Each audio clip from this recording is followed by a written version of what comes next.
देखिए, सर सैयद अहमद ख़ां, उन पर बहुत सारी गुफ्तगू होती है और होती रहेगी और होनी चाहिए। और न सिर्फ हिंदुस्तान में बल्कि पूरी दुनिया में सर सैयद अहमद ख़ां को ख़िराज अक़ीदत पेश किया जाता है। मैं अगर ये कहूँ कि पूरे इंडियन सब कॉन्टिनेंट में या इंडियन सब कॉन्टिनेंट के रहने वाले ख़ासकर मुस्लिम कम्युनिटी अगर आज यहाँ से लेके यूरोप तक, अमेरिका तक, ऑस्ट्रेलिया तक, अफ्रीका तक, दुनिया के मुख्तलिफ सब कॉन्टिनेंट में कोई अच्छा मकाम हासिल किए हुए है तो उसका क्रेडिट सर सैयद अहमद ख़ां को जाता है। ज़ाहिर है कि जो इंसान भी जो रिफॉर्मर होता है, जो तब्दीली का ख़्वाह होता है, उसे बहुत सारी मुश्किलात बर्दाश्त करनी होती हैं। ये मुश्किलात अपने अपने वक्त में पीर और पैगंबरों के रास्ते में भी आई हैं। ये मुश्किलात अपने अपने वक्त में सूफ़ी और संतों के रास्ते में भी आती हैं। ये मुश्किलात अपने अपने वक्त में बड़े बड़े रिफॉर्मर्स और बड़े बड़े लीडर्स के सामने आती हैं। क्योंकि किसी भी कम्युनिटी को आगे बढ़ाने के लिए, किसी देश को आगे बढ़ाने के लिए, किसी कौम का रोशन मुस्तकबिल लिखने के लिए, किसी कौम का फ्यूचर गोल्डन बनाने के लिए और किसी कौम को आगे बढ़ाने के लिए कुछ ऐसे हार्ड एंड सख्त फैसले करने पड़ते हैं जो फैसले वक्ती तौर पे भले लोगों को नागवार गुजरें, लेकिन उस कम्युनिटी के लिए और उस मुल्क के लिए बहुत ही अच्छे साबित होते हैं। यही काम सर सैयद अहमद ख़ां ने अपने ज़माने में किया था। दो के लोगों ने, मुस्लिम कम्युनिटी ने सर सैयद अहमद ख़ां को कत्ल करने तक की कोशिश की थी। सर सैयद अहमद ख़ां के ख़िलाफ़ उस वक्त के उलमा ने 100 से ज़्यादा फतवे दिए थे, उन्हें दीन से बाहर का रास्ता दिखाया था, लेकिन उन्होंने अपने जुनून में सर सैयद अहमद ख़ां के गले में चंदा मांगने पर जूतों के हार डाल दिए गए थे और उन्होंने उन पुराने जूतों को जाने के बाद भी नीलाम करके शुक्रिया का उन हार डालने वालों को ख़त लिखा था कि आपके जो पेश किए हुए जूते थे वो इतने पैसे में बिके हैं और उसको मैंने यूनिवर्सिटी के काम में लगा दिया है। सर सैयद अहमद ख़ां ने जब लेटर्स भेजे थे लोगों को तो कुछ लेटर्स में उन्हें मिट्टी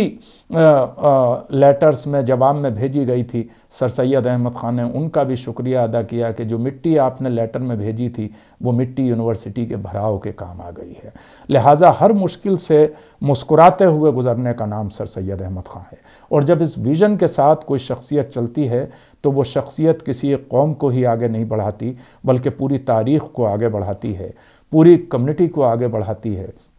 पूरे देश को आगे बढ़ाती है, यहाँ तक कि पूरे सब कॉन्टिनेंट को आगे बढ़ाती है। इसलिए आज जो टर्मिनोलॉजी मेकिंग इंडिया की गवर्नमेंट ऑफ इंडिया ने शुरू की है उसमें हमें बहुत ज़्यादा रेलिवेंस मेकिंग ऑफ इंडिया में सर सैयद अहमद ख़ां का कंट्रीब्यूशन नज़र आता है, जिन्होंने एक ऐसी यूनिवर्सिटी खड़ी की जिस यूनिवर्सिटी से न जाने कितने ऐसे लोग निकले जो अलग अलग मुल्कों के हेड ऑफ़ द स्टेट हुए। कोई कहीं का प्रेसिडेंट बना, कोई कहीं का प्राइम मिनिस्टर बना, कोई कहीं का मिनिस्टर बना और यहाँ पर बहुत सारे लोग मिनिस्टर, MP, MLA बने।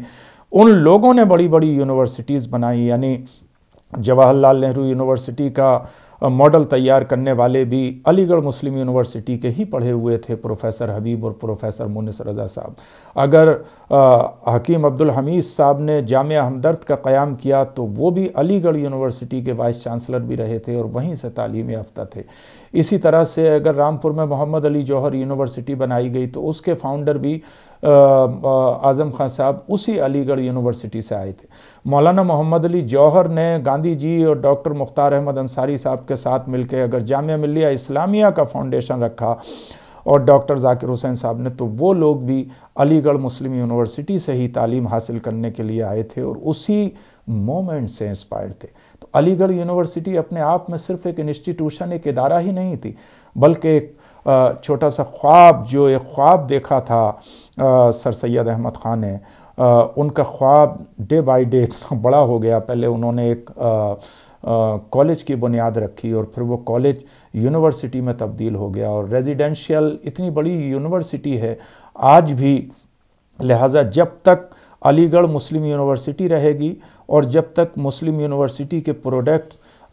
देश और विदेश में दुनिया के मुख्तलिफ़ हिस्सों में रहेंगे, वो मेकिंग इंडिया का काम करते रहेंगे और सर सैयद अहमद ख़ां का मेकिंग इंडिया का ख्वाब अपने देश को आगे बढ़ाने का और अपने समाज को आगे बढ़ाने का शर्मिंदा ताबीर होता रहेगा। इसलिए हम सैल्यूट करते, उनको भी बहुत मुखालफतों का सामना करना पड़ा था। किसी ने उनको अंग्रेज़ों का एजेंट कहा था, किसी ने उन्हें कुछ कहा था, किसी ने कुछ कहा था, लेकिन उन्होंने अपनी वही रविश रखी कि जब हाथी किसी बस्ती से गुज़रता है उस पर कुत्ते भी भौंकते हैं, लेकिन हाथी उन पर कान नहीं धरता बल्कि हाथी चला जाता है। वो खामोशी के साथ अपने मिशन की तरफ आगे बढ़े, तो आज दुनिया उन्हें खराज अक़ीदत पेश कर रही है। आज भी अगर लोग किसी बड़े मिशन के साथ आगे बढ़ना चाहते हैं, अगर रिफ़ॉर्म लाना चाहते हैं, अगर समाज में तब्दीली लाना चाहते हैं, अगर अपने देश और अपने समाज को आगे बढ़ाना चाहते हैं, तो उनके लिए सर सैयद अहमद ख़ान का विज़न, सर सैयद अहमद ख़ान का मिशन, सर सैयद अहमद ख़ान की तहरीक